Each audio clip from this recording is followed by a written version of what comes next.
what you really have to do when you start exploring psychedelics is to try and figure out, what's the center of the mandala? What are people talking about? What is it when you arrive on the money? And to my mind, the compound that is most interesting for doing that is DMT. DMT is the most interesting in some ways of the psychedelics because more issues are raised by it than any other. Such issues as, I'll just run over some of them so you get a feeling for it.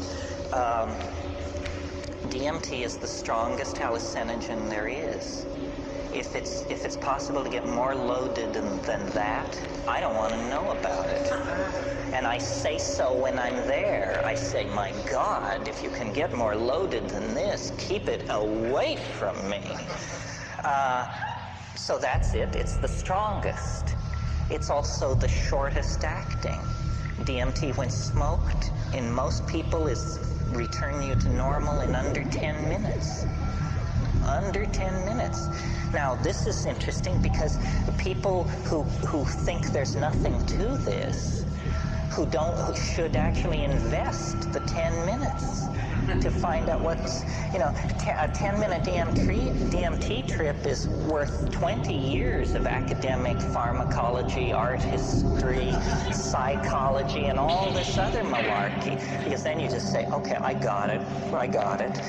Another very interesting thing about DMT is it occurs naturally in the human brain. Well, now what's going on here? He's saying the strongest drug, the fastest drug, is the most natural drug. It means that, you don't have to sail off into 3-hydroxy-4-pyridyl N-methyl marubishtik or something like that to get into the exotic realms. No, a human metabolite, which takes only 10 minutes to undergo its entire exfoliation and quenching, is the strongest of all. Well, then what is it? What does strong mean? What is a strong psychedelic?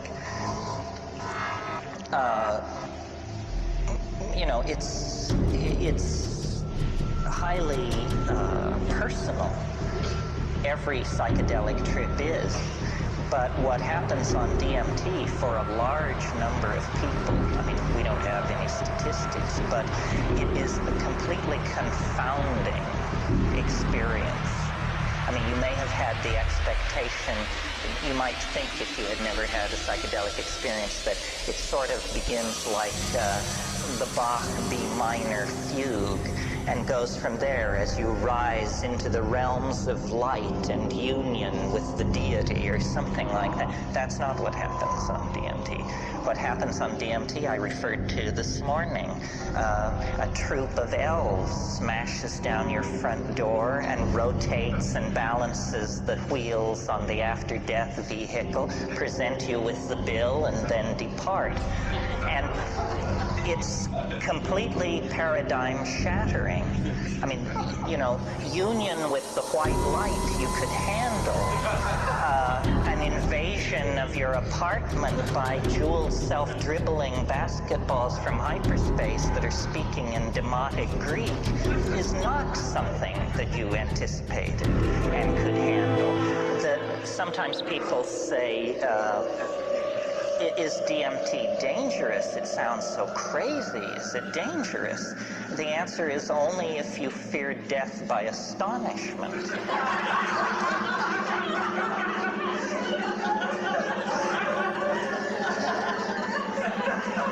Remember how you laughed when this possibility was raised, and a moment will come that will wipe the smile right off your face.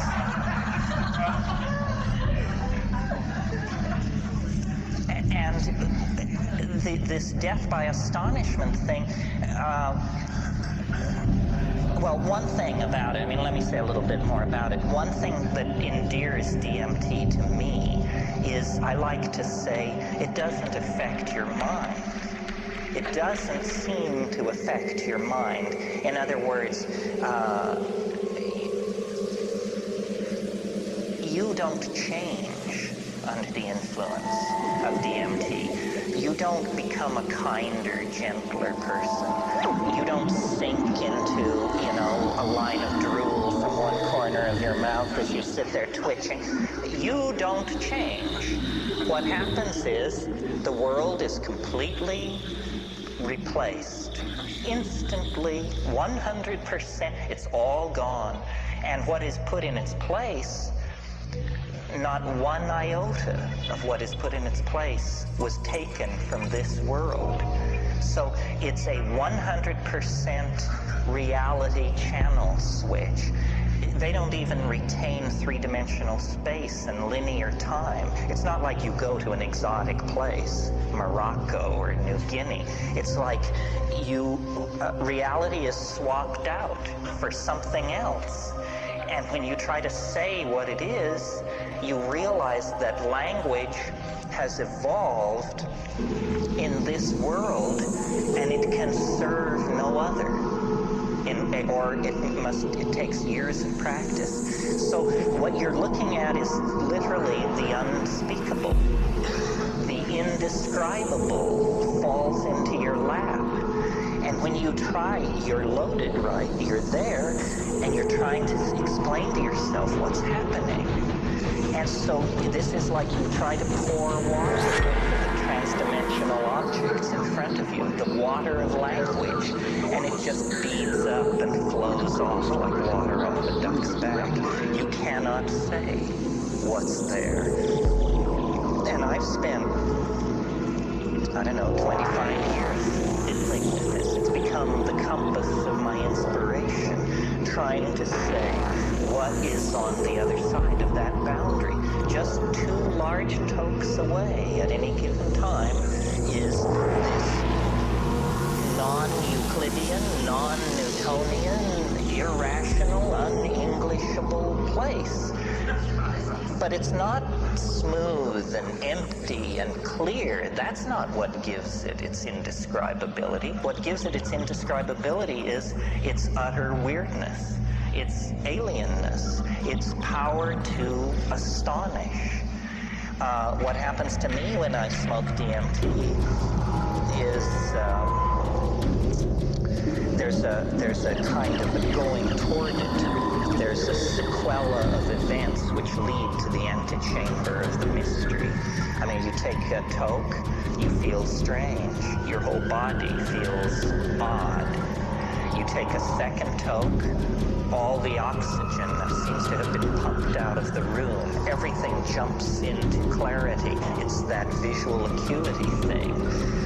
You take a third toke if you're able, and then you lay back and you see this thing which looks like a rose or a chrysanthemum, this orange spinning flower-like thing. It takes it about 15 seconds to form, and it's like a membrane. And then you break through it. You break through it, and then you're in this place. And there's an enormous cheer which goes up as you pass through this membrane.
the shadows here are muted, and there's a lot of transitional zones from one color to another and so forth. This isn't like that. This is crystalline, clear, solid. You can see the light reflected in the depths of these objects, and everything is very brightly colored, and everything is moving very, very rapidly. And there are entities there. It's not about calling them up or the whisperings of them. No, they're in your face. And they're right here, and they're worse than in your face, because what they do is they jump into your chest, and then they jump out. And so you're like this. And you have to keep saying, keep breathing, don't freak out, pay attention, and the entities speak to you. And they speak both in English and another way, which we'll get to in a minute. But in English, what they say is, do not give way to wonder. Hang on. Don't just go gaga with disbelief. Pay attention. And what they're trying to do is they're trying to show you something. They are very aware of the fleeting nature of this encounter. And they say, don't just spiral off into amazement and start raving about God and all that. Forget that. Pay attention to what we're doing. And then what they're doing is they're dancing around, they're jumping around, they're emerging explicitly out of the background, bounding toward you, jumping into your chest, bounding away, and they make offerings. And they love you. That's the other thing. They say this. They say, we love you. You come so rarely. And, here you are. Welcome. And then they make these offerings. And the offerings are objects of some sort. And now remember, you are not changed. You're exactly the person you were a few minutes before. So you're not exalted or depressed. You're just trying to make sense of this.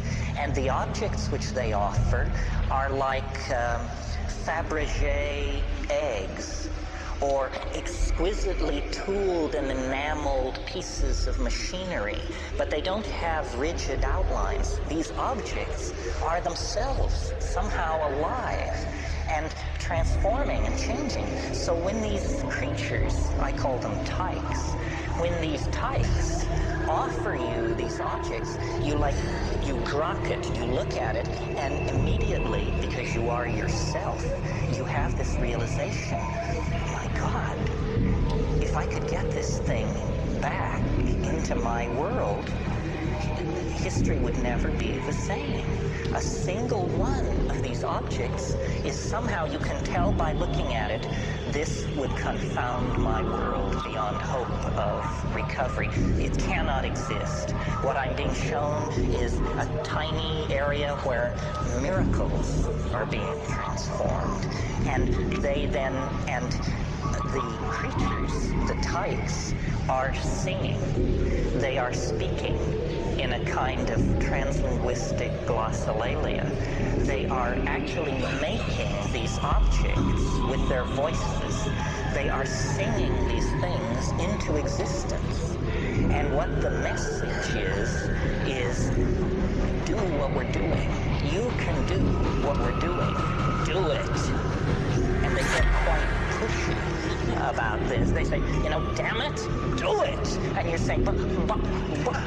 They're saying, no, do it now, do it. It's saying, I can't handle this, and then this kind of reaction goes on for a while. Well, then I don't take credit for it. It was not will, but like something comes up from inside of you. Something comes out of you, and you discover you can do it. That you can use language to condense objects into existence in this space. It's the dream of all magic. But here it is, folks, happening in real time. And then they're just delighted. They just go mad with delight and turn somersaults and turn themselves inside out. And they all jump into your chest at once. And after many encounters of this sort. I mean, when I first did DMT, I couldn't bring anything out of it. I mean, I just said, no, it's the damnedest thing I've ever encountered, and I can't say anything about it, and I don't think I ever will be able to say anything about it. But by going back repeatedly and working at it, I think I've gotten a pretty coherent, well, let's not go that far. I think I've got a pretty clear metaphor, anyway, for what's happening in there. And I think a lot of people have this experience. When you talk to shamans, they say, oh, yes, the helping spirits. Those are the helping spirits. They can help you cure, find lost objects. You didn't know about helping spirits? I said, well, I knew, but I had no idea, you know, that it was so literal. Say, oh, no, that's the helping spirits. But then the other thing they say, if you press a shaman, if you say, well, what exactly is a helping spirit? Say, well, a helping spirit is an ancestor. Say, you mean to tell me that those are dead people in there? Say, well, yes, ancestor, dead person. You didn't know about ancestors, apparently. This is what happens to people who die. And you say, my God, is it possible that what we're breaking into here is an ecology of souls? That these are not extraterrestrials from Zenebel Ganubi or Zeta Reticuli Beta. These are the dear departed. And they exist in a realm which, for want of a better word, let's call eternity. And somehow this drug, or whatever it is allowing me to see across the veil.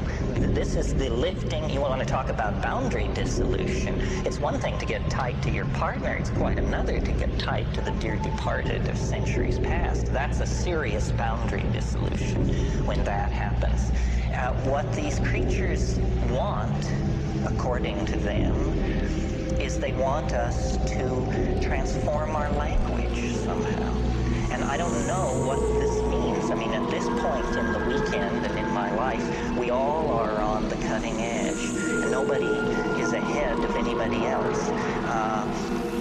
Clearly, we need to transform our language because our culture is created by our language, and our culture is toxic, murderous, and on a downhill bummer. Somehow we need to transform our language, but is this what they mean? That we're supposed to condense machines out of the air in front of us? How does this relate to the persistent idea promulgated by Robert Graves and other people that there is a primal language of poetry?